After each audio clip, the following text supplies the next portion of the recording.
I'm excited. I think this is going to be the first time I've ever done an actual... Oh, my papers. My first live stream. Your script. Fucked up, man.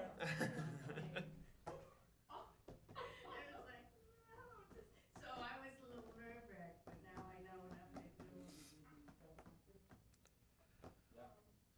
And I was looking through the viewfinder a lot of the time, as opposed to the actual box.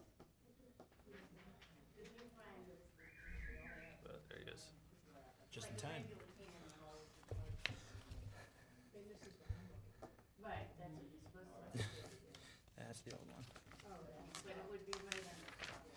So I think I told you, Alex, but the one thing I just need to make sure. So we're going to have 3 18-minute segments, intermissioned by 2 2-minute like commercials, essentially. Sure. Can we get a timer for 18 minutes? 2, when someone has a second? You know, sometime in the next minute. 6 minutes. Should I share this on my Facebook? If you want to. Your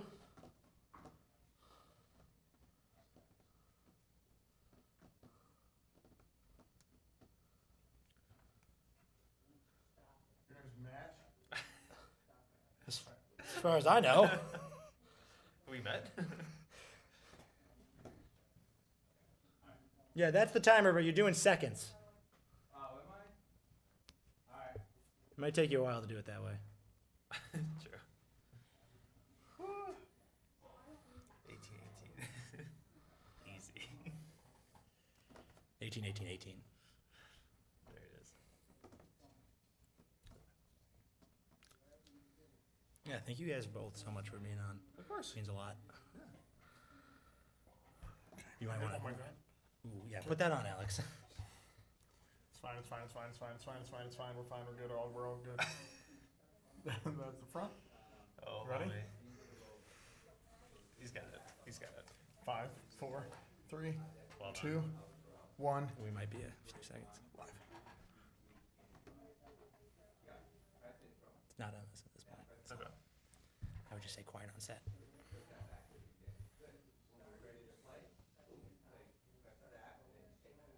So the opening is going to play, Okay. and then I'm going to read into that camera, and then we'll start.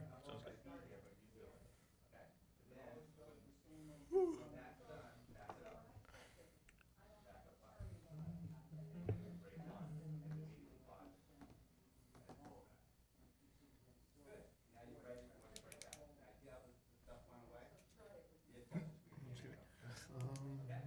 You're right. Hold on, I have to pee. That's no, don't. It's my show. Sean. I gotta do it. Don't do that. Remember what happened last time? Yeah, I do actually. You turn it off. No, it broke. We might be live at this point, so they might be able to hear us. I just realized.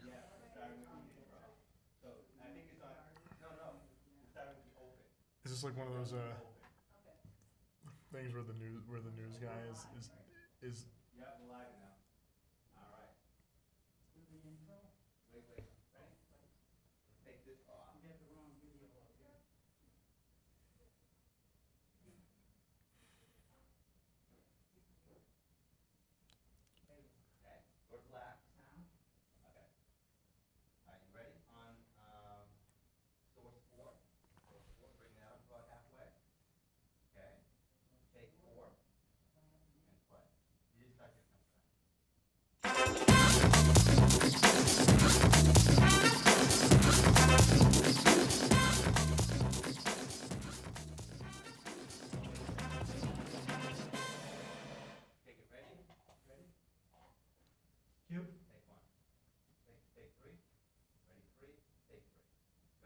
Hello, and welcome to a special live episode of Geek Week, the original HCAM show where we talk about the latest news and everything nerdy and pop culture, just to keep you up to date. I'm your host, Matt Clark. In addition to being the master control operator here at HCAM, movies, comic books, and especially video games have been an integral part of my life ever since I was a kid. And now I'm here to share my love of all things nerdy with you.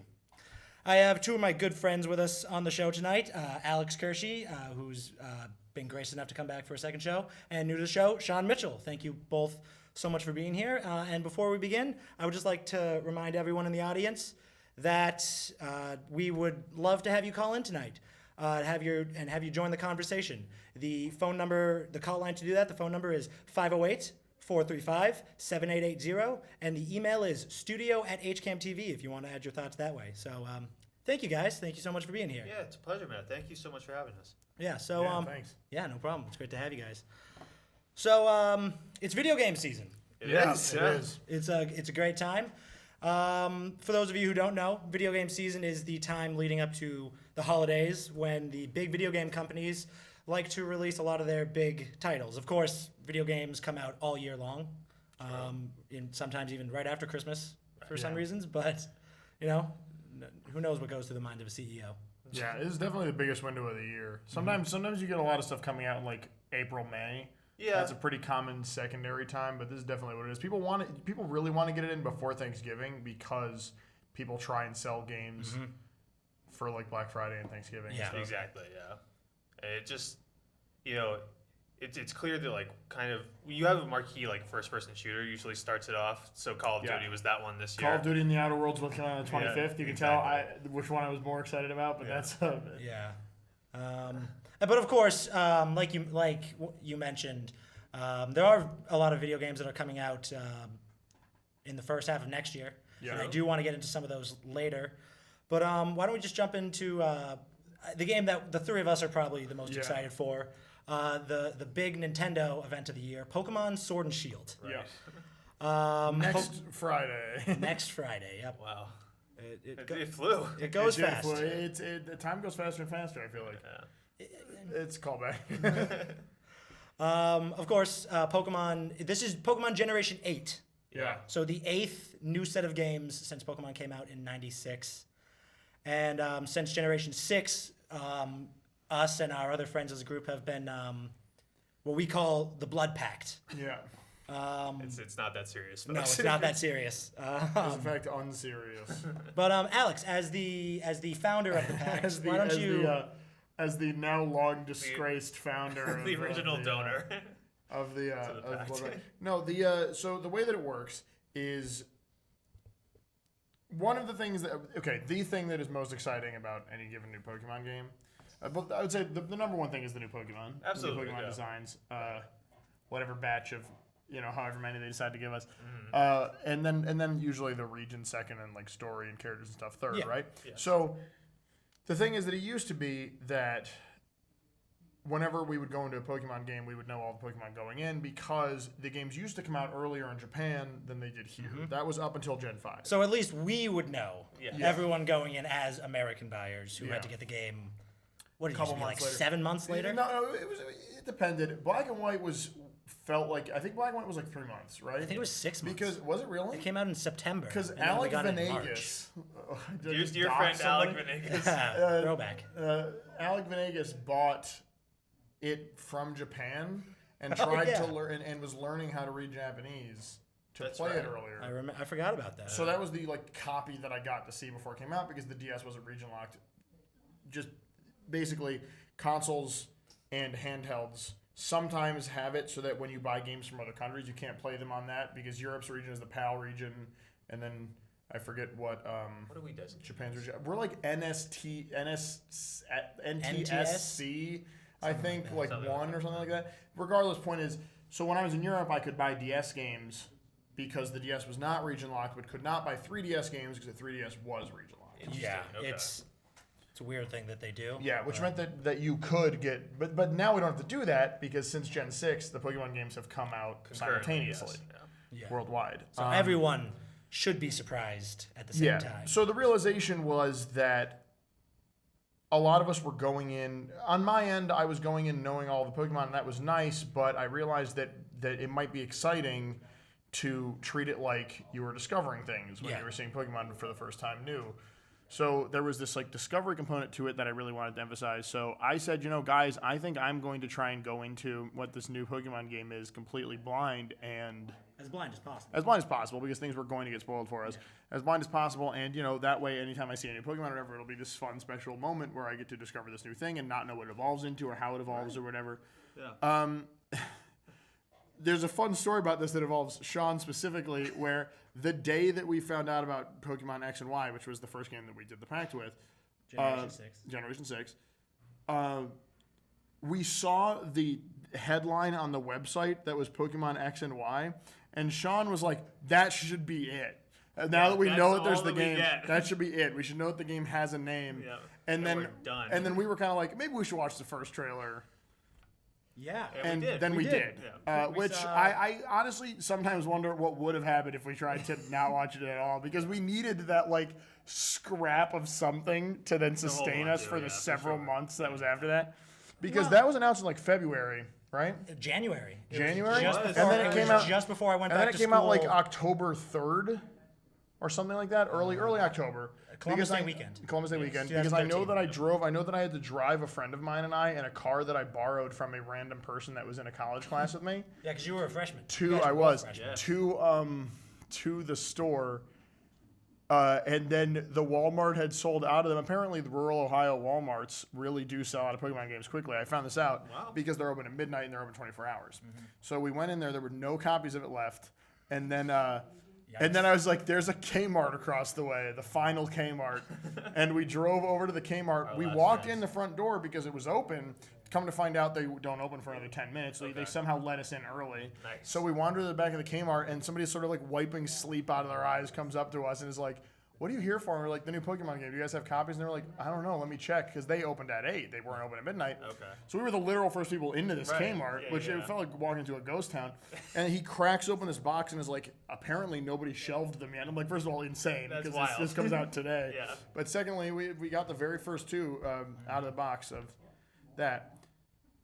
And it was, I had probably had at that point like 15, 20 Pokemon spoiled for me. Yeah, I remember. I didn't have that many. I think I had a good, I want to say like 6, but I don't fully remember at this I had point. only one partial design. It did really well. That Who year. was it? Yeah, you It did. was Sylveon. Oh. I thought so. Yeah. Which also was a big one because that was the first generation to add a type since Gen 2. Right. Yeah. But I didn't know what that type was. So you didn't get that spoiled. See, we both had Sylveon spoiled for us annoyingly immediately upon that happening. Right. And with the type thing. Well, actually, I had the type spoiled, interestingly, because we knew about Sylveon for months before we knew its type. Because Did the we type really? was a big reveal. We I did. thought they announced it with the type. No, they No, didn't. because you and I had the whole discussion of, is it flying type Yeah, I legitimately thought it was flying type, and I sense.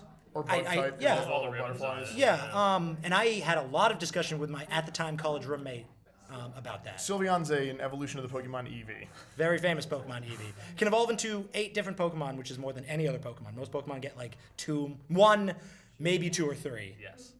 but Eevee gets 8. Great. It's great. I love branching evolutions. I think But, we should do more of them.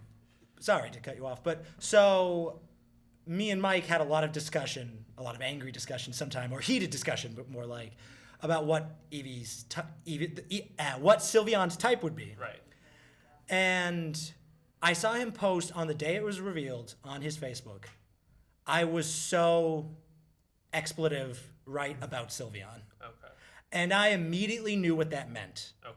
So without even meaning to have something spoiled, I had something spoiled. I have still not remembered to follow back a lot of people that spoiled Pokemon for me the past 2 gens. There's like tons of people on Same. Facebook that I was like, oh, I didn't realize why I wasn't seeing these people's posts, and it's because I unfollowed them about not wanting to see Pokemon spoilers, which, maybe is a level to which this is over the maybe line. yeah, but maybe a little petty. it's not petty. It's just more like, listen, I love you. I'm going to follow you back after this. It wasn't like No, there was I know. never rage. It's in not it. vindictive. There was actually only one time that there was any, which was somebody knew I was doing the pact, posted it, called me and said, maybe you should unfollow me on Facebook. It was the top post on my Facebook when I went to unfollow. We'll have to talk them. about that after. I want to find out who It's that is. you probably guess if you spend enough time. Yeah.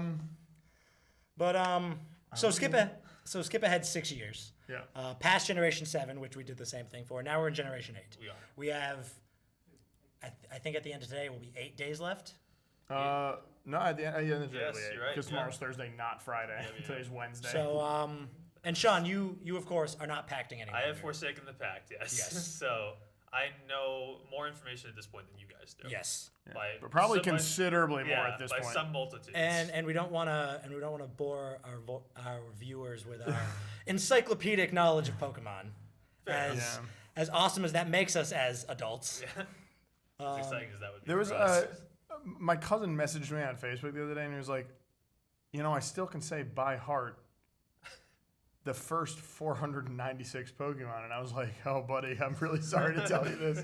I could say probably 828 of them at this point. There was a great moment when I was a summer camp counselor at Southwick Zoo a few years ago. Which is in good, by the college. way. It's good that there's more of them. Yeah, it's true, I believe. But there were two girls who became friends at the camp, and one of them had a book of Pokemon, and they bonded over that. And I remember hearing them talk about it, and I looked at them. I was like, "Are you guys talking about Pokemon?" And they looked up, and I was like, yeah." And I said, "Well, I love Pokemon." And they were like, "Yeah!" But they were reading. I love that. I love Great that story. But they were reading a book. Yeah. And I was like sitting near them while I was, watching all the other kids. It was a free activity hour or whatever. And they were like, "Oh, Matt, do you know this one?" And I was like, "Yes." And they're like, "Do you know this one?" And I was like, "Yes." And they're like, "Do you know?" Let me stop you. There is not a single Pokemon that I have not seen. I have been playing these games since before you were born. Yeah. And they tested me on that. Right. And I passed. Yeah. Obviously. It's true. There's not a single Pokemon. Well, actually, that's not true anymore. There are several Pokemon I don't know because. Yeah, I realized something horrifying that I'm going to have to tell you in the break because saying it on air is tempting fate for sure. Well, now the viewers are left in suspense. It's but, okay. Suspense is fun. It's too bad for that. I'll say it right now. I'll say it right in the last minute. The last minute of the whole All right, hour. Hold that Okay, thought then. we'll get to that if we get to that. So, Alex, me and you are trying and in some cases failing at knowing as little as possible. failing to a degree that is cartoonish. Yeah. Sean, why don't you talk a little bit about how is the reveal season to someone who knows everything or doesn't care about not knowing anything? All right, so it's been truly bizarre. Yeah. It's been very different from all the reveal cycles in the past. This time, Game Freak seems very, very certain that they want to keep things close to the vest. Yes. And so at this point, we have seen 21 new Pokemon. That's it. That's amazing. Yeah. Hopefully. Of those designs, I've seen 21 of them. Incredible. I think I've seen probably a little more than half of those at this point. It's just been bad at this point, but Yeah. keep going. So, and we know very little about the story. We know very little about the villain team. It's clear to us now that they have sided with you guys. Yeah. That they see spoiler culture as something worth at least interacting with and trying to compensate for. Yeah. And I think it's been kind of this weird but exciting new venture for them where I think they've realized that there is a demographic beyond what they typically think of when they're examining who they're selling to. Sure. So we have this demo that's been with the series from anywhere between 1995 and 2005, and they've grown up with it, and they are now online. And so you've seen a lot of this was done in the last reveal season for Gen 7. They now are doing a lot of videos as a way of reaching out. There's not as many TV spots. That's kind of been weeded out. Interesting. I didn't know that. Yeah. Yeah, I've only seen one Pokemon related commercial. It was for the card game since the new game was announced on TV. Yeah. I don't watch TV as much anymore. I did almost have spoilers on a YouTube ad last weekend. That can happen. Yeah. Sorry, I didn't mean to. No, it's all right. I think that it's just interesting to me because I think that they have kind of grown with the audience, and I think that while they're still trying to market this game to kids, obviously, they're very. It seems like they are cognizant of a new cultural shift taking place within the original demographic that started the series with them. That's good. I I was going to say, hopefully, that being said, the community seems to not agree with them. True, there have been controversies. Notably, they have done away with the full national dex, so you cannot catch every single Pokemon in this version of the games. Which is the first time in a game that this has been the case. Every Pokemon game has had every Pokemon up to that point. Yes. And it's weird and definitely a point of, probably the biggest point of frustration for me specifically, but just by virtue of the fact that I think that it's one of the strengths that it's had as a Monster Collection game in the genre. In general, Monster Collection games, you can't go back and catch everybody from the previous games. That just has been true. Pokemon was always the exception to that. Like your Dragon Quest monsters, or Dragon Warrior monsters, as the case used to be in the late 90s. Your Yokai Watches, all these games, you can't catch everybody. Now, Yokai Watch is doing a weird thing where in Yokai Watch 4, you can catch them all, but they only started with 100 in the game, and they've been like dripping them through free in these like huge, enormous, weird expansions. But it's just an interesting thing to do. I hope they do that with Pokemon. I think that there is a chance. I think that there is a chance that the community's sort of, I think, occasionally overcorrective, but definitively like heart in a similar place as my heart. Understanding response to that. I mean, that has not been necessarily consistent. A lot of people have not felt that way. Some people think it's okay. Some people, right. But well, I think that it's fairly divisive. I think that there's the hope would be that they would reassess their reasoning behind it and see whether or not it's possible to do it again in the future. Because I think that, I mean, there's a lot of questions nowadays as to whether or not games are supposed to be services or not. Yeah. And if games are supposed to be services, then is part of the service of Pokemon necessarily having us be able to play with all of our favorite Pokemon? But the Game Freak themselves said years ago, I mean, I think that they said this, but maybe I'm just misquoting somebody who quoted them probably. Mm-hmm. But there's basically this understanding, I think, in-house that every Pokemon is somebody's favorite. Right. You know, there's this understanding of that. And if you cut some of them out of the game, then you make a situation where it doesn't affect me as much as it affects a lot of people, because I like to play with mostly the new ones when I play through it again. But certainly, I still think it should be possible to play with everyone. Yeah, I'm fairly confident my favorite Pokemon won't be in, because my favorite Pokemon is one of the starters from Generation 2. And the chances of that being in are close to nil. Yeah. I don't think Nosepass is going to be in, who's weirdly has become my signpost of how sad I am about the removals. I don't know, I just love him so much. He's a good one. He's a little compass Easter Island head that becomes a big magnetic prospector. So we have to take a break real quick. Okay. And and you're gonna hear some more promos, and we'll be right back. Thank you for tuning in. Help your community to collect food for the Project Just Because Hopkinton Food Pantry, the Scouting for Food Drive. Place food items for donation in plastic bags near your mailbox by 10 a.m. on Saturday. Some items the food pantry is in most need of include gift cards, canned meats, gluten-free foods, baking items, paper and cleaning products, and toiletries. If you wish to donate but don't have enough time to shop, you can donate online. Thank you for helping our local residents in need. This isn't something to be afraid of. It's not an easy life, as I'm sure you know. And so we'll adjust to it. It's not easy to be a caregiver. But to be able to share this with other people and make them aware that it's okay. I mean, this is something that you're living with. And you're not alone. And you're not alone. There are other people that are going through the same thing that you are. What would you do if someone gave you a television station? Would you run a camera? Host your own programs? Would you like to be a director or edit your own shows? Or maybe be a big-time producer? Or cover your local sports? Well, your station is ready for action. Start your media ventures with the workshop at HCAM. From setting lights and directing talent to editing, HCAM makes quality programs and teaches you to do the same. If you're interested in having fun and making a difference in the community, why not do it on TV? Join our crew and get your own piece of the action. Outside can look healthy, but the inside is rotten. So this week on What's Out There, Margie Wiggett takes us for a stroll through Whitehall State Park. So we noticed a lot of mushrooms on the trail. This is a particularly beautiful one. I do not have my mushroom book with me, so I suggest you bring your book with you if you have a mushroom book. It is a fungus, so they tend to come out after there's been a lot of rain. And as we know, we've had a lot of rain this year. Hi, welcome back to Geek Week. We just finished up a conversation about the upcoming Pokemon games that are coming out in less than 10 days. Yeah. We're all very excited. But, people don't want to hear about us talk about Pokemon forever, so let's move on. Alex, are there any games coming out that you're extra excited for or have come out recently? Okay, well, let me think about what my release calendar was. I want to ask both of you.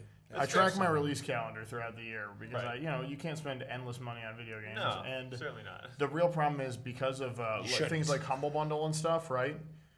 sometimes you're like, oh, I can save money by buying this bundle and getting like 15 games for $12, leads to you having, way more, I'm going to redact the number, but way more games in your Steam library than you should have. And games that you'll never play. That you don't have time to play. Right. Because especially because, like, I don't know about you, there's like the shift in... There's like the shifting, like what type of game I want to play right now situation where you so you'll do a thing where you'll buy 2 games maybe within like a short period of time, being excited about both of them, but then you'll be like, oh, this other thing has come out that I have to do, or alternatively, I decided I want to play this old game. Right. Like BlizzCon was this weekend. Yep, last week. I don't know if we're gonna talk about We may.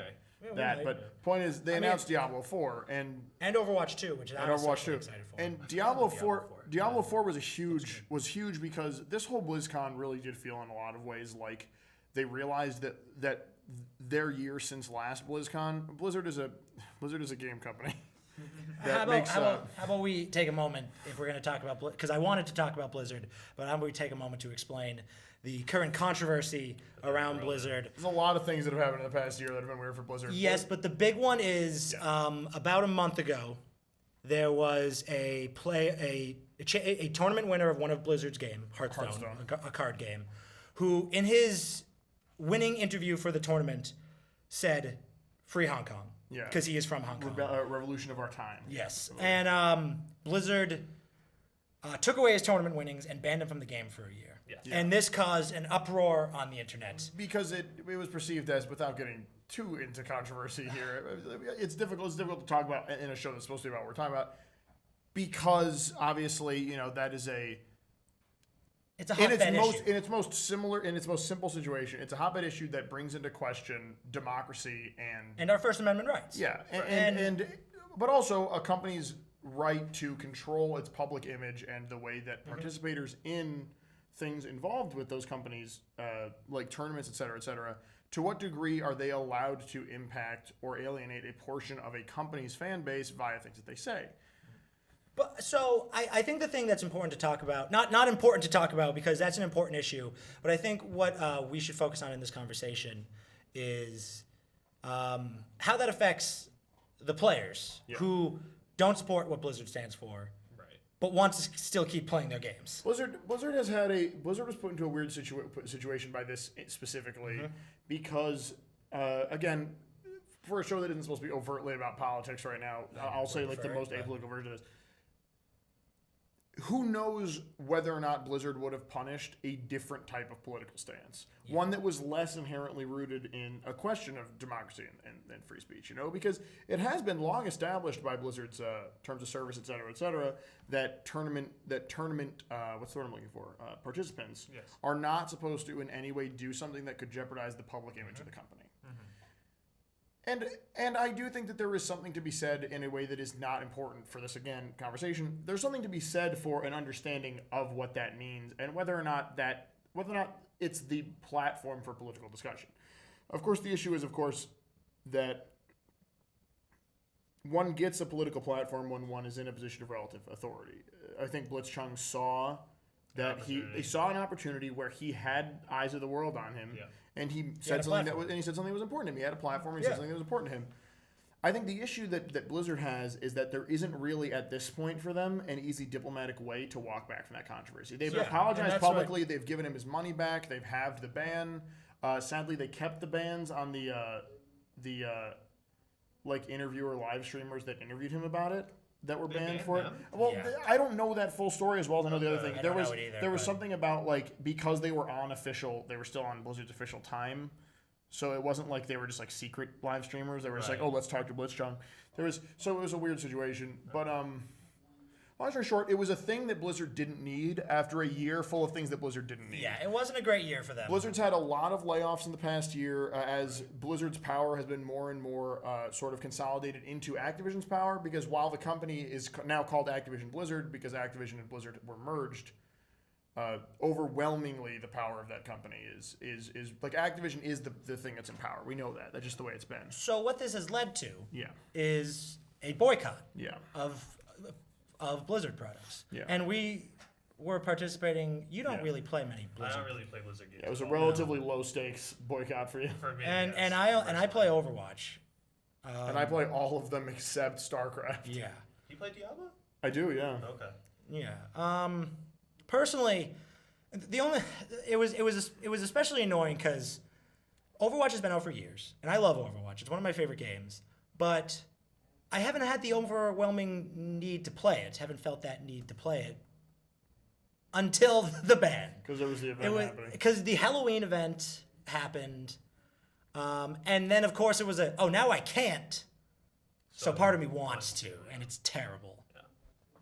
It's the Tom Sawyer effect, right? I didn't mean to bring us to this really political place so quickly. I think that the unpolitical version of the conversation really just boils down to, so they did a really big BlizzCon because they realized they've had a rough time. And they started that BlizzCon with a public apology. To be fair, yes, I think a lot of the things at BlizzCon were going to be talked about before this all went down. Well, I mean, I think that they were prepping a big BlizzCon not because of the Blitzchung stuff. I think they were prepping a big BlizzCon because last year's BlizzCon was famously disappointing. Last year's BlizzCon, the only thing that anybody liked was Overwatch news. Hearthstone news did okay because Hearthstone news always does okay.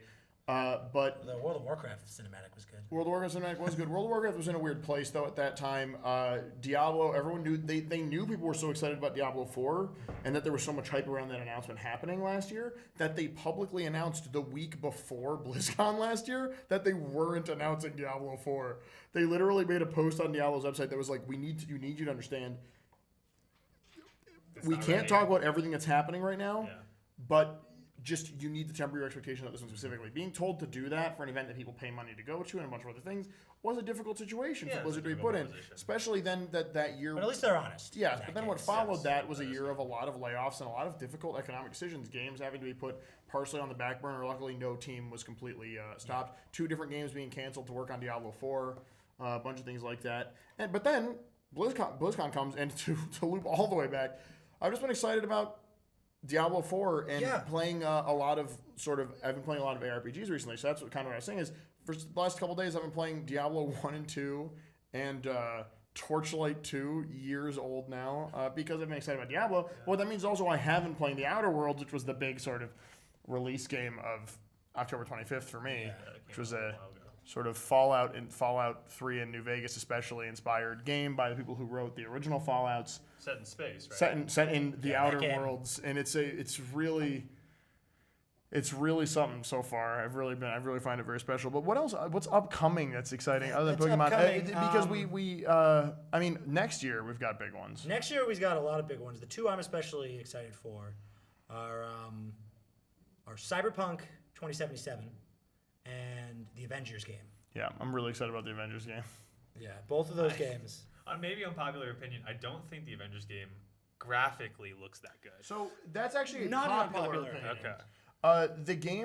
The game's gameplay looks incredible. It does. It also it's like a it really flows good very it's a well. really good extension of the type of what's what I'm looking for, like games as service games, but also games where you feel really powerful, like Anthem and Destiny and Warframe. And I've been playing a lot of Warframe. I heard the Avengers game described at E3, the big video game reveal conference of the year, this last summer, that the Avengers game was the biggest failing of the show, that it didn't show its gameplay, because its gameplay is so good. Right.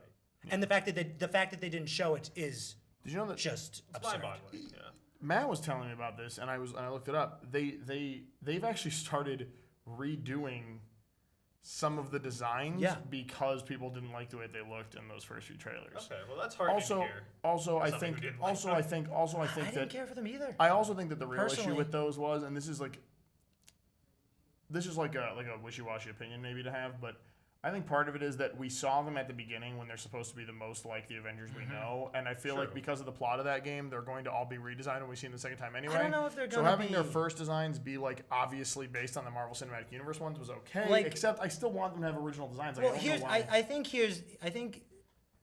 have a budget MCU thing is what was bandied around a lot. I have a few thoughts on it. Well, first of all, they changed Thor. Thor looks better than he did, but I think a dedicated hammer return button, as you said. All I ever want. I think a lot of the problems is this game isn't connected to the movies at all. It's just the same characters, the characters that have existed for the last 80 years of Marvel Comics, close to it. And they're different versions of those characters, so people want them to look like Robert Downey Jr. and Chris Evans and Chris Hemsworth and those actors, and they don't. Right. But then there was I this think that's issue where okay. they made Yeah, them it a little- is. they I think it almost is. made them too close, though. I think part of it was A little bit. is that They're good actors. is that They they look were the part. worried about the. Is that they were worried about that? That they were worried about the reality of the fact that the MCU was the popularized versions of those characters. So they were like, "Oh, well, we're making our own Avengers thing." I feel like that was kind of the problem that what's it called had. A little bit, even though that game What? is good, and we have I to don't. play the rest of it. I don't know what game you're Ultimate Alliance. Oh, I yeah. feel like Ultimate Alliance's plot being an Infinity Gauntlet plot is because that's what was happening in the movies. Yeah, but on the opposite end, those character designs are very good. Well, yeah, because they're very based Very, on the very comic good. books. Right. Yeah. Yeah. But the other And thing, Lockjaw's in it. yeah, Except not playable. I wish Lockjaw was playable. I wish he was Lockjaw's a playable, too. large teleporting dog. yeah. If you've ever seen the Inhumans TV series, You would know. which Oh, I yeah, don't think which any of I've us never did, No. as big as Marvel fans as we are, none of us did. It's But the other, famously not very good, right? Isn't that yeah, the, that's what I've heard. The other thing that made me feel much better about the character designs in the Avengers, they announced that there's going to be a ton of alternate skins for the characters. Yes. A ton of alternate looks for I the was characters. always excited about that. So, like, yeah, you can play as that game's version of Tony Stark, but you can also play as probably a classic comic book version Yeah, of Tony there's Stark, or Pinstripe probably Hulk. Really? yeah. Hulk There's wearing a pinstripe suit. Nice. yeah. So like, I might get my favorite Captain America outfit from the movies, which is his Age of Ultron, or Avengers Endgame, depending on those are both such good looks. Yeah. But I might get skins based on both of those. Right. So I don't care if Captain America in that movie looks like, I don't know, my friend's dad. Yeah, Because that's what he kind of looks like, my friend's dad. Which friend? Anyway, what's It's not important. what I think's funny about it is that I'm definitely going to, for some characters, really want to go for like really comic booky skins if they Yes. have them. Like if Huntress is in, Huntress? Hawkeye? I'm gonna say Hawkeye, but Hawkeye and Huntress, universes Hawkeye and here. Huntress both have both have the same thing, which is why I was thinking about them both, which is they have the big pointy swoops. It's kind of like how I don't know why you would want Yeah, to so play does as a Wolverine. Wolverine. Why you would want to play as Wolverine that doesn't have a mask, but I get why people would want to play as Wolverine that doesn't have a mask. I'm just not that guy. Yeah. So what I think is going to be funny is if we play with our friends, right? Like you, me, whoever else Is on it a that team. multiplayer game? Oh, it is a co-op multiplayer Oh game. my goodness. Online And co-op multiplayer. it has like, well, okay, they haven't been completely clear about this, but what it seems like it has is in addition to like story-driven missions, like free roam Destiny or like Anthem-style areas where you team up with people and then you go do little missions. It's unclear because they've kind of walked that both ways. Sometimes they've described it as if it's very explicitly like, oh, here's a city portion that you're in, but sometimes it's been more clear that it's you just co-oping through missions. They actually showed a video about it just exactly a week ago. Actually, Oh, boy, I missed last that. Wednesday. No, it's. I don't think we actually really got a chance to talk about it. They announced that there are like multiplayer missions. I don't know if they're really open world or not. I didn't look too much into Either it way. myself. And then there are also single player missions where you play as one character, and it's kind of like a showcase of that character's abilities. Which is also very Destiny or what else? What other games like that? It doesn't matter. Destiny, Anthem, Warframe. Warframe is definitely like that. Warframe. Game I've played a lot of in the past month and a half and Yeah. never before. Not to jump back, but apparently Overwatch 2 will be a little bit like that as well. Oh yeah, well, Overwatch that's 2, what I'm excited about. Overwatch 2 is explicitly a nice evolution of that kind of formula. I think that it gives them more time to spend on the story, which is what we both thought has been missing a lot recently. Also, it's just going to be nice to see them put a level of focus and polish on cooperative content because while the cooperative content that has been in Overwatch is good, I think a game much more focused on that will be. The other thing that they're doing that I'm really excited about is because it's a focus on multiplayer, not player versus player PvP. It's cooperative multiplayer now. Yeah. They can make the character's abilities so much more bonkers and powerful. So like the character Hanzo, who's an archer, he has arrows and his abilities. One of his new abilities is he can shoot his tracking arrow, which highlights all the enemies, and then he can use his special arrow, which then tracks between every single enemy that it's highlighted. So he there's does the a Yondu literal thing. a literal video of him Yonduing a bunch of people where he shoots a thing and then it highlights like 11 guys and it goes. It's incredible. But they could never do that in the original It would Overwatch absolutely- game. it would absolutely Yeah, test it it. would. So Two of the, that's two what of I'm the excited about. there's a character called Tracer who zips around real quick and teleports back in time and stuff. And they gave her two that we already know about. I don't think there are more that we already know about. One of them is that anytime she uses an ability, her little pea shooters reload, so she never has to hit the reload button for a That's whole really game cool. if you blink properly. Oh yeah. Really, really cool. And then another one was that if you pulse bomb people, it does that, where if you pulse bomb somebody, it then pulse bombs anybody who's hit by the pulse bomb. So it's just this weird Chain like reaction. And then they made Reinhardt a personal favorite, a communal personal favorite. Have a hammer down ability where his hammer makes a fire wave in all directions. Whereas normally it's just a one-directional thing in front of him. And I'm excited to see what they do with all that. Yeah, no, it's gonna be great. I also I think that it's just nice to see them trying new things. Yeah, no, the thing that got me into Overwatch to begin with was that there was all these characters, and it's essentially like a superhero property, but in like a fun future setting. And it's the story. It's all these characters, and it's the 30 years of backstory before the game, and it's their interactions, it's their fun personalities. It's kind of like an Avengers movie. So let me ask you guys, is there, as somebody who's never played Overwatch, Yeah. is there content in-game that is story-related? Very rarely. For certain events, they do. Because I know a lot of it is outside of that, right? Yeah, they do a lot of story and cinematics and things like that. Yeah, every couple months and they release a there's couple comics, there's little short stories. I just want to give a shout out to one of our viewers on YouTube, Nolan. Am I getting that right? Nolan? Yeah, Nolan. You got it. Yeah, his favorite game is MLB The Show. Nice. Hey, all right. I just started playing MLB The Show 19 recently. Yeah. How's it going? I actually haven't played it because I waited for you to play it. I booted it up. I saw what the stuff was. Him and I play baseball games together. For people who don't you know do. it, so. Yeah, I'm not a fan of sports games myself. I like baseball games in specific. Yeah.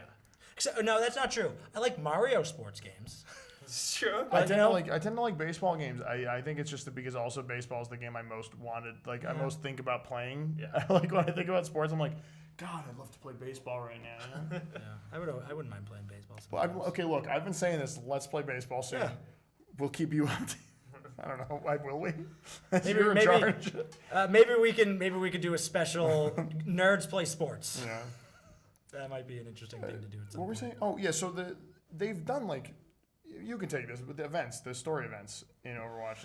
So yeah, starting in 2017, Overwatch has events. They every couple months. I mentioned a Halloween event. They have a Christmas event. They have a New Year event, and they do every spring. They do a story event, and that reveals a little bit more about the history of Overwatch. Overwatch in the game's lore being a collective group of superhero protectors, essentially. And at the start, in the point of the game, Overwatch has fallen, and it's no longer people aren't allowed. Overwatch is illegal. It's not. It's been disbanded. Yeah. Thank you. Okay. And now more trouble is happening in the world, and the old members of Overwatch are reuniting. Cool. And that's what Overwatch 2 is. Oh, really cool. Along with some people who were never in Overwatch before. Yeah.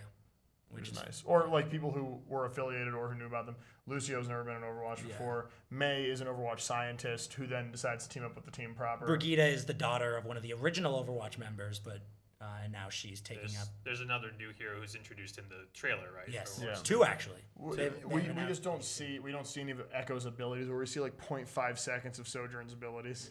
We see Echo doing things in the cinematic that seem to imply what she can do. Yeah, she flies a lot, which I wouldn't mind if a character that has full flight. I agree with you. One of the things that's nice. One of the things that's nice about it is that it seems like they kind of explain this. They're trying to make it so that the maps and characters that are added to Overwatch 2 become playable in Overwatch 1, so that they don't leave people behind in the multiplayer aspects of the game. Which is a very unique thing to do in terms of sequels. Yeah. It's kind of new for the. Which is kind of Jeff's really whole for thing. The industry, right? Yeah, thank you. That's what I was trying to say. We have to. There's only one other game I think of. We have to take another break right now. Okay. So thank you. Well, you're still watching, hopefully, and we'll be right back in just a couple minutes with some more video game talk. So tune in. See you soon. Awesome. Good conversation.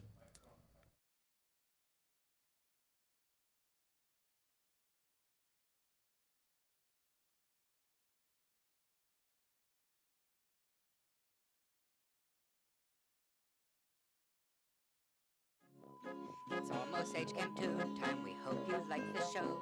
We know the tunes are silly, but who cares? Come on, let's go! That's not a fanfare.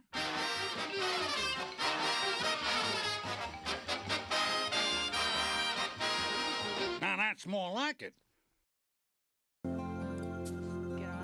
This week on All About Hopkins, Mary Arnott sits down with Tim Kilduff and Michelle Murdoch to talk about their new project, Marathon Footprint. It won't be till April 2020 on it.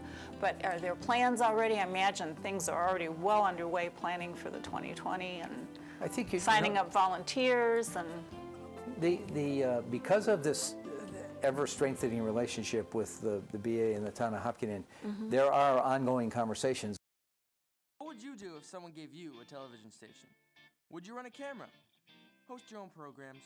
Would you like to be a director or edit your own shows? Or maybe be a big-time producer? Or cover your local sports? Well, your station is ready for action. Start your media ventures with the workshop at HCAM. From setting lights and directing talent to editing, HCAM makes quality programs and teaches you to do the same. If you're interested in having fun and making a difference in the community, why not do it on TV? Join our crew and get your own piece of the action. Help your community to collect food for the Project Just Because Hopkinton Food Pantry, the Scouting for Food Drive. Place food items for donation in plastic bags near your mailbox by 10 a.m. on Saturday. Some items the food pantry is in most need of include gift cards, Canned meats, Gluten-free foods. Baking items, paper and cleaning products, and toiletries. If you wish to donate but don't have enough time to shop, you can donate online. Thank you for helping our local residents in need. Well, not literally last time. Hi, welcome back to Geek Week. We just we're talking about what games we're excited for. So we didn't hear from you, Sean. So is there anything coming up or that just came out that you're especially excited for? I think the only one that's really drawing my interest right now is maybe Animal Crossing New Horizon, which will come out on my birthday next year, which I'm very, very excited. Good birthday. 20th. It's okay though. Yeah, I'm excited. You don't know your own friend's birthday? I certainly do. Yeah. But yeah, it's a new Switch release. It'll be the first Animal Crossing game we've had on console in quite a while, right? Since City Folk on the right. Wii. Oh wow. Yeah, I think so. I think it's been. That's crazy, and like that's really crazy actually. It's also the first Animal Crossing, a real, not real, but traditional Animal Crossing game in since New Leaf 6 years ago. Yeah, a long, long time. So. Actually, it will be more than 6 years ago. It'll be almost 7 years. New Leaf got a weird DLC years later. They patched a bunch of content into New Leaf 4 years after it came out. That's nuts. Around Christmas, there was just a New Leaf's getting content right now thing, and everybody was like, "Wait, what's getting content?" Amazing. I love when games do that. I love it. I love it when stuff does that. There's a game, not to derail back to the Diablo conversation, but we were playing. I've played a little bit of Titan Quest recently, which is a 2006 ARPG. That's the most recent DLC was February 9th, 2019. They were like, we haven't made a DLC in a couple of years. Before that, they hadn't made one in 10 years. So that was just the way it went. Wow. Should add this in. Yeah, it was wild. Well, that's an interesting thing to talk about. We'll get back to Animal Crossing because I want to talk more about that. Yeah, I'm excited about that game. Somebody said something crazy about it. There's kind of two models for expanding, or three, I guess, expanding. There's the traditional sequel, which is you have to buy something new, entirely new. There's DLC, which is you have to buy something new, but it's less expensive and it's smaller.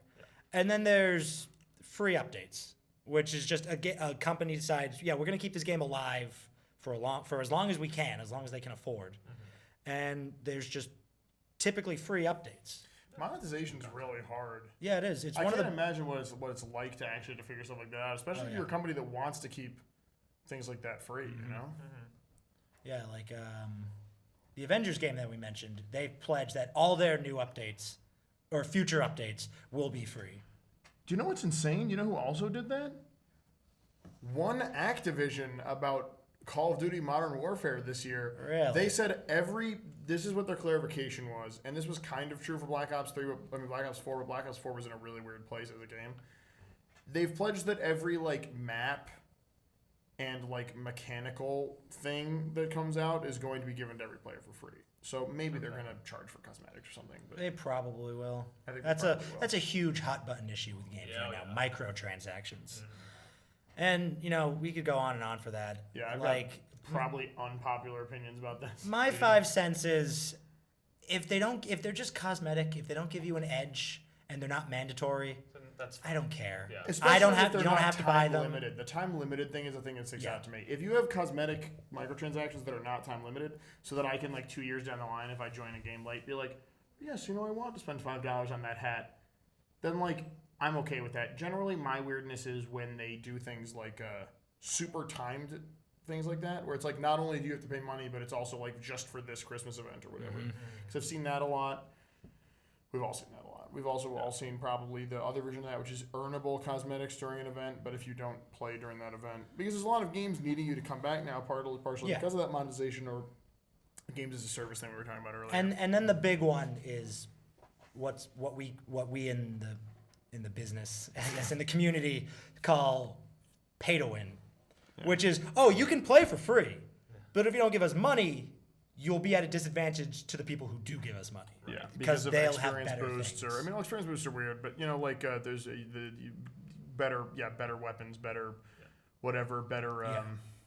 And that's where it gets really just, scummy. Like boosters and stuff like that. It's weird because I think also the one thing that people feel less bad about that is in games that tend to be like co-op or single player driven. Like, oh, who cares if you're leveling up more? Except then that was a thing that became a real big issue with the last two.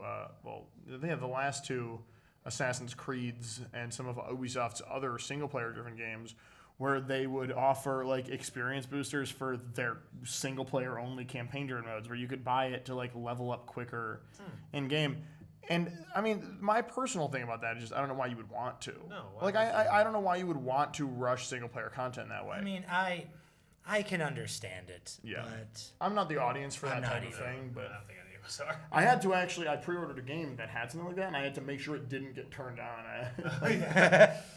Can't see this. But so going back to Animal Crossing. Sure. Nintendo has in years past famously been not really anti, but I guess kind of anti DLC. They just didn't do it. And now they're more and more for DLC as the years go on. I think that's the one that fine. kind of felt like it opened the floodgates on that was Awakening. Fire Emblem Awakening was the first Nintendo game I remember having regular DLC. They would bring in heroes from old games. You could, Oh, really? And like other quests and stuff that you could buy on to add on to. That's a good point. But that was definitely the first one I was like, oh, weird, Nintendo's doing DLC. And I don't really mind. I mean, it's not like going away. No, I mean, it's the kind of DLC that I mentioned, though, where they put out a package and it's less expensive than a real game, and you can choose to buy it or not, and then you just have it. Yeah. It's an additional product. It was also pretty bespoke in that case, where they were like, oh, if you loved like this GameCube one, you could buy all the characters from that or something. They clearly waited out as long as they could on it. Yeah. But like the newest Zelda game, Breath of the Wild, had 2 expansion passes, which I've played through all of them. I don't know how far either of you got it. I have not played either of them. Yeah, I played Because through I never all of beat them. that game. Really? Yeah. Okay. I will someday. Yeah. It's not because I just stopped at some point. I was like, I don't know why. Well, that's not really the point of the game. I also like wanted to get all the shrines first, and then I was like, then it's just gonna be me just absolutely dunking on whoever the last boss of this game is. True. I mean, I got all the shrines. I didn't have all the shrines when I fought the final boss. I don't know, man. It's like you gotta play games like that your own way. I think single player games you can play for literally. You can make them take as long as you want, basically. You know. But the reason I bring that up is because the game I'm probably the most excited for coming up Yeah. is Breath of the Wild's currently untitled sequel, which it just looks nice. I think it looks so good. Especially because it seems to be implying a lot of features that I would have liked as additions to Breath of the Wild's formula. I mean, Breath of the Wild is a very good game. A lot of people call it maybe one of the the greatest, one of the greatest games of all time. Zelda's often always like heralded as the greatest games. Certainly, but Breath of the Wild, especially so because of the changes that it made. But it has its fair share of problems, as does every game. As I will stand by that. No game is perfect. No.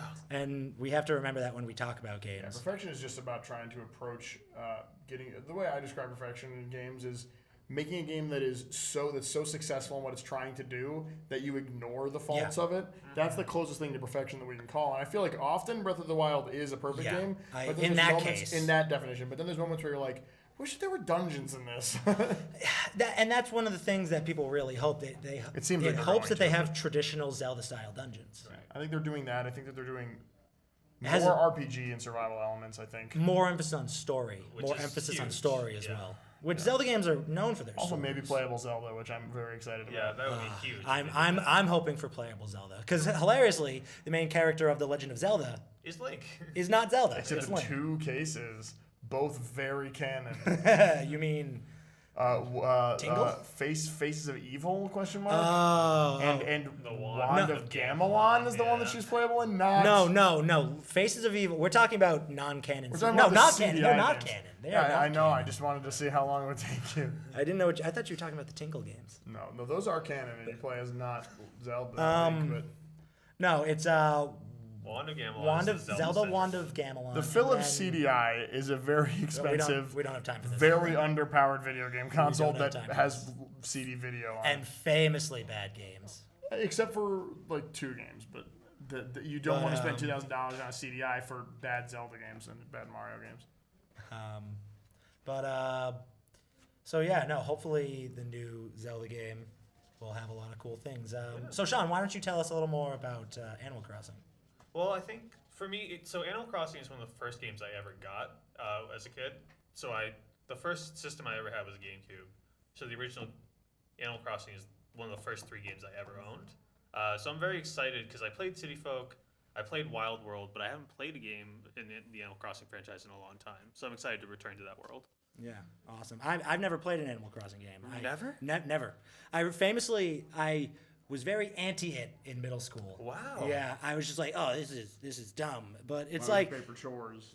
yeah, but it's a game where you just like live a life and have friends. Yeah. And, No, it's very charming. My absolute favorite feature in Animal Crossing, while we're on the topic of Animal Crossing, is definitely that you write a town tune for your town, and then whenever you talk to any animal character, like whatever instrument is that character plays your town tune when you talk to them. That is really cool. And my favorite one is that they made elephants in at least New Leaf be double like to be timpani drums.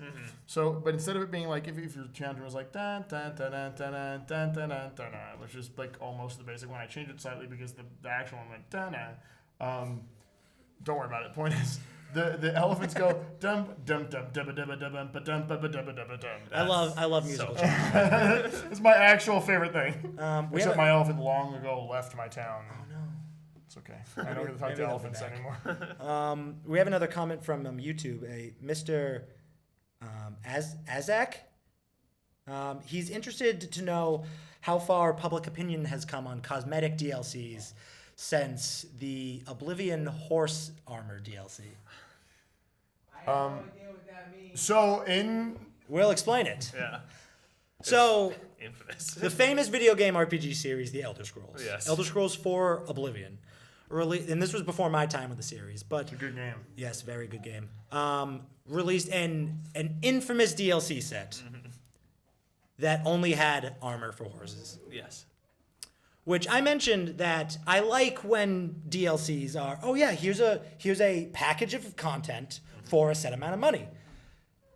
That's good when it's a decent amount of content. Absolutely. That game had famously good actual DLC, too. Yeah, it did. Which is why This is the the one fact that that sticks out. the first one, I think, that Yeah. came out was, unless I'm very much misremembering that, I think Horse Armor was like right away. They were like, here, don't know. pay $6 or whatever for Horse Armor. And your horses can barely die in Oblivion. I've never, I mean, well, to be fair, the one horse I had in that game was an undead shadow horse. And I mean, and I think that I think it's a weird question, like the single player cosmetic DLC thing. Because I think cosmetic DLC public opinion is still incredibly varied. Like I think some people are like, why would you ever pay $7 for a hat? And some people are like, if we have all the heroes or whatever for free, then it's okay to, if you want to support somebody, pay for a hat or not pay for a hat. You know.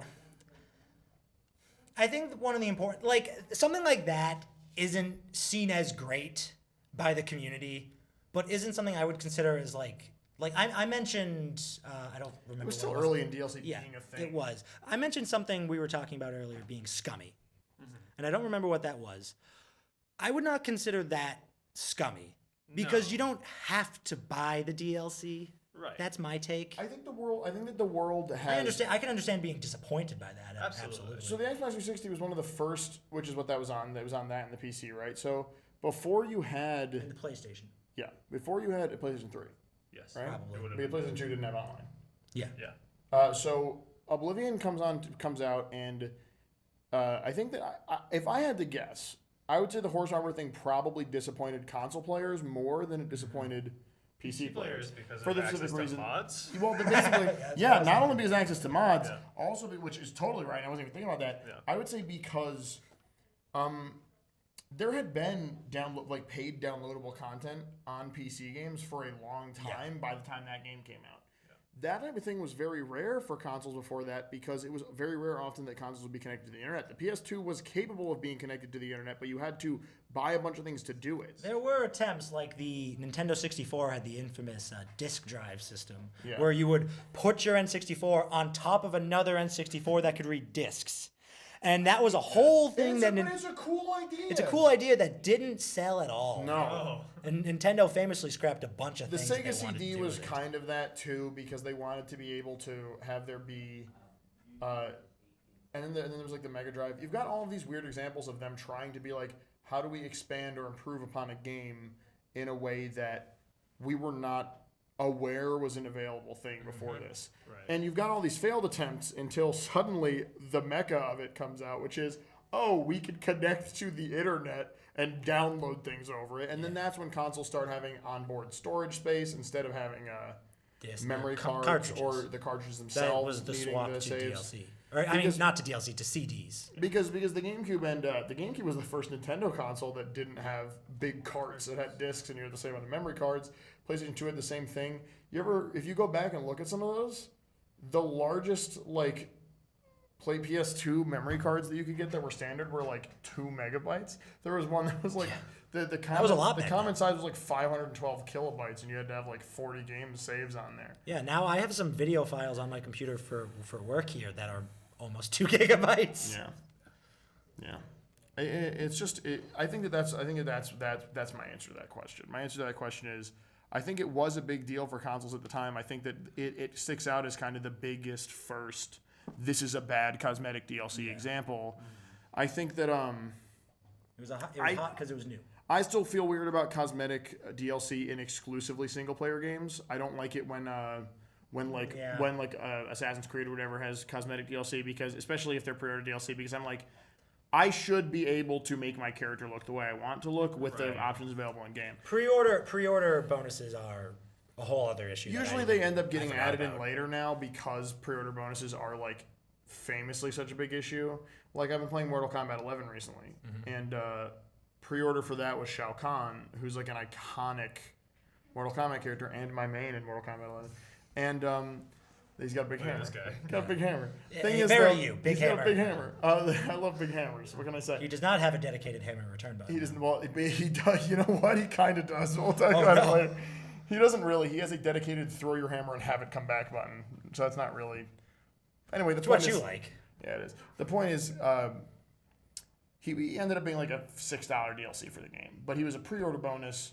But there was this time in the beginning where people were like, if we don't pre-order the game, are we going to get Shao Kahn? Right. And luckily, NetherRealm was yes. Absolutely, you will. we are not doing that to you. Because that artificial scarcity thing is a huge no-no for me in terms of, especially DLC where the content is digital and therefore can have an endless number of copies. Yeah, I think that's one thing that companies are getting better about because of public backlash against these practices. Yeah.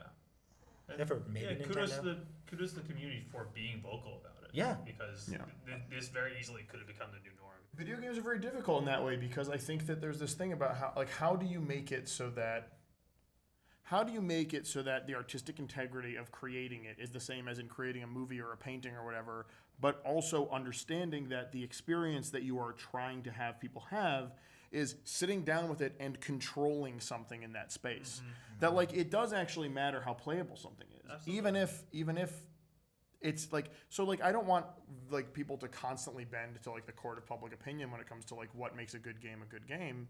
But sometimes it's people do kind of know what makes a game a bad game sometimes. Absolutely. And there's something important to note about that. I mean, the Dead Space is always a classic example of that. The original Dead Space? Or? Dead Space people like because it's a great horror game. Yeah. Dead Space 2 people like because they blended horror and action very well. And Dead Space 3 people don't like at all because they got rid of the horror. it's just an action game. Boy. So you've got this thing that is like iconic because it's special and unique. Then a second one of it that's maybe a little bit less unique in that same way, but more appealing. But an appealing and playable game. More people are going to play that game. And then they're like, oh, we got to get so many people to buy this. But that's an EA situation. They tried to make it so appealing that it lost its appeal. I know a good quote about video games. It was about video games, but it's about art in general. And then we got to wrap up after this. Sure. Oh, no. Where instead of it was about Dead Space too, the video I was watching. It's instead of trying to make something that you hope everyone will like, it's sometimes better to make something that you know a few people will love. Yeah. And that's something I stick to in art. That makes sense. I love that. It's like the comedy version of that is always like, just say things that would make you laugh. And if that works, there's going to be people like you that come to your show. Because having an audience that cares is more important than having a bunch of people that kind of care. You're totally right. Yeah. You said it better than me, and then I reiterated it 2 worse times. But, it's the way it is. It's fine. Well, I'd like to thank both of you so much for coming on this special live edition of my show. And I'd like to thank our viewing audience for watching, and I hope that we gave you a little bit of insight into the confusing world of video games and pop culture. So I would like to say goodnight, everyone. Thanks for watching, and remember to never be afraid to geek out about the things you love. Thank you. See you next time.